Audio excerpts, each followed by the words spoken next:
Right. Ladies and gentlemen, thank you for being here today. We're here to make an announcement on some of the things that we're trying to do to help our folks protect themselves from this horrible virus that's going around.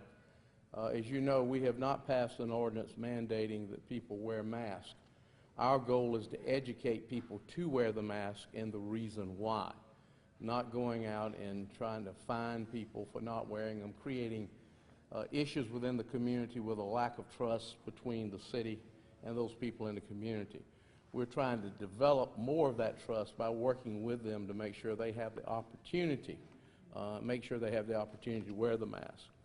Starting tomorrow from 3 to 6, we will be handing out masks at the following locations.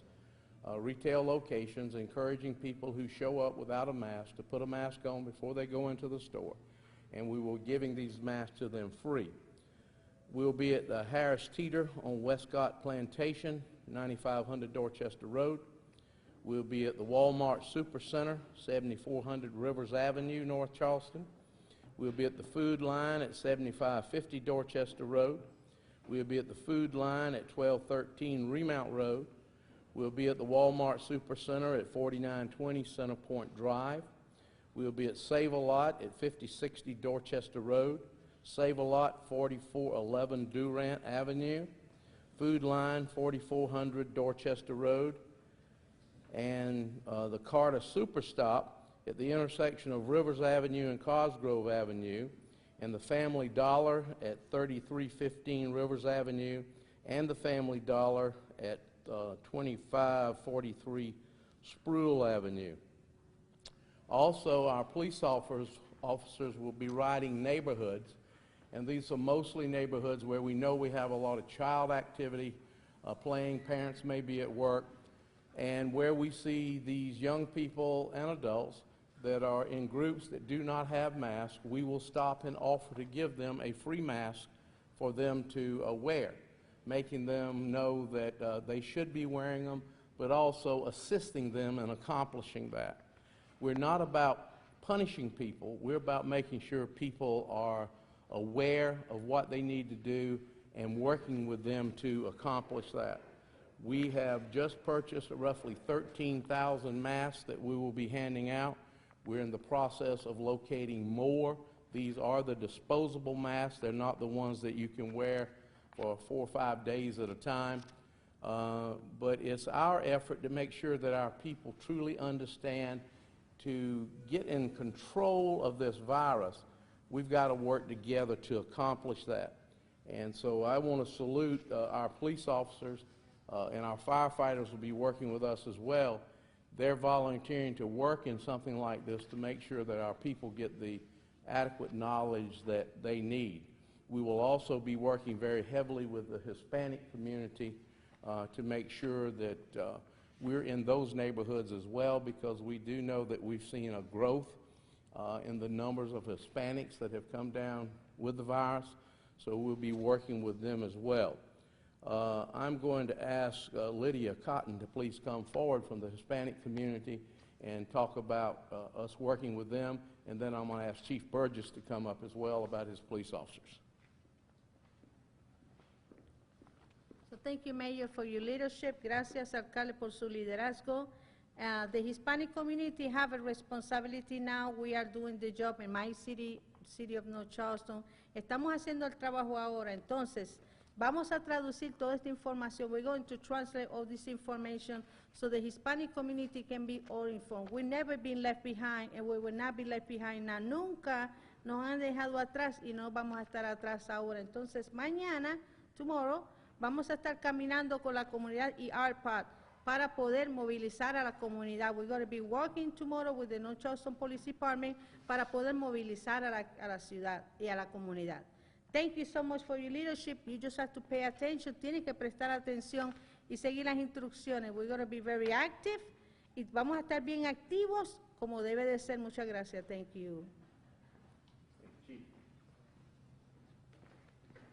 Thank you, Mayor. Thank you, everybody, for being here. As the mayor stated, we will be offering face masks.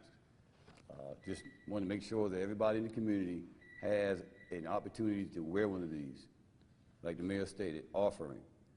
He also stated we're trying to be a servant of our community. We're trying to make sure we look out for our fellow men. So in that, we have to keep it real, folks. And I'm talking about the minority community. As it states, why target the vulnerable communities? According to the CDC, non-Hispanic black persons have a hospitalization rate approximately 5 times that of non-Hispanics. White persons and Hispanics or Latino persons have a rate approximately 4 times that of non-Hispanic white persons. So I'm an African American. Lydia is a Hispanic American. We understand that in our neighborhoods, from the numbers that we're getting from the CDC, that we will most likely will suffer from COVID-19. So like the mayor says, he wants to be his brother's keeper. That's what he wants us to be about. It's time for us to get out in our communities to help our people so we can curb this pandemic. Thank you. We'll open it up for any questions that you may have. Anything? Yes, sir. Yeah, just to be clear, Mayor, so the city does not plan to pass a mask ordinance? Not at this time. We're not. If it becomes a statewide law, we will adhere to it and do it. But you got to realize in North Charleston, we have roughly a population of 120,000, but on any given day, there's over 300,000 people in North Charleston. First of all, we don't want to develop it where it's a police order that you wear a mask. Secondly, we do not want to damage the relationships that we've been working very hard to build up in the communities. And so we want to work with the communities to come into compliance. It's all about protecting the folks that are out there. And we're not here to fine people. We're not here to harass people. We're here to work with them to accomplish what needs to be done. And I think in the light of at the end of the day, it's a better way to do it. Now, if the governor comes down and says it's a statewide issue, then we will deal with it on a statewide issue. But we would expect some funding to come with that statewide issue as well. And one more question. You all announced, I guess, several weeks ago that a person connected to city staff had COVID. Do you all have an idea of how many persons at City Hall have been diagnosed with COVID? I don't know the exact number, but those that have, we are now purchasing, and there will be one here, one at the elevator in the rear, and one over at the Coliseum where we have our meetings. A thermometer system that within 3 feet, it can read your temperature, your body temperature. And we will have it here, and if it reads, because people walking in may be a little above the norm, but if it's 100 or over, you will not be allowed to come into the building, whether you're an employee or whether you're a citizen. We will try to let you call us, give us the information that we can handle the issue that you have if you're a citizen, but we want to protect all of our employees that are here from catching it from other employees that are passing it along.